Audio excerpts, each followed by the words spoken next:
بسم اللہ الرحمن الرحیم۔ ہر شخص یہ سوال کر رہا ہے کہ صدارتی یا پارلیمانی نظام، لیکن ہر شخص آج یہ بھی کہہ رہا ہے کہ نہیں، پارلیمانی نظام میں وہ کون سی طاقت ہے جو صدارتی نظام کو چاہیے۔ حقیقت تو یہ ہے کہ جو ہمارا موجودہ سسٹم ہے وہ کالونیل سسٹم کے تابع ہے، اور کالونیل سسٹم میں ویسے ہی جو مائٹ از رائٹ ہوتا ہے، پہلے ہی پارلیمانی نظام کو بھی ہر طرح کی طاقت حاصل ہے۔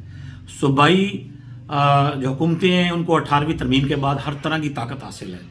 ضرورت تو اس امر کی ہے کہ یہ اب عوامی بھلائی کے کاموں کی طرف توجہ دیں، عوام کی فلاح و بہبود کے لیے، ان کے کاروبار میں آسانی کے لیے، ان کی ملازمتوں میں آسانی کے لیے، ان کے اجرت کے نظام کے لیے، ان کے ہیلتھ سسٹم کے لیے، ان کے ایجوکیشن سسٹم کے لیے۔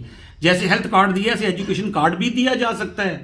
ایسے لوگ جو مطلوبہ سکور کر سکے ان کو اس ہیلتھ کارڈ کی طرح ایجوکیشن کارڈ کے تحت ان کو آگے بڑھنے کے مواقع دیے جا سکتے ہیں۔ بہت کچھ کیا جا سکتا ہے جس کے لیے صدارتی نظام کی ضرورت نہیں ہے۔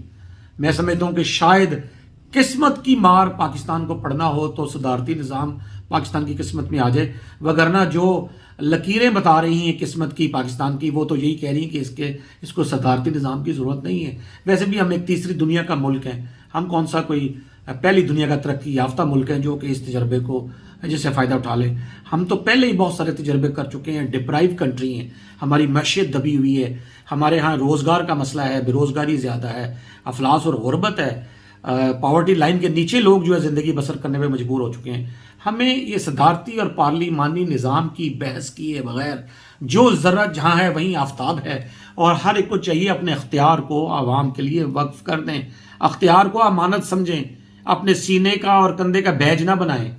دنیا میں کبھی کسی کو سدا بادشاہی نہیں ملی۔ آپ جو میاں نواز شریف ہیں، ان کے حالات سے ہمیں سبق سیکھنا چاہیے۔ ہمارے لیے یہ باعث عبرت بھی بہت ساری باتیں ہیں۔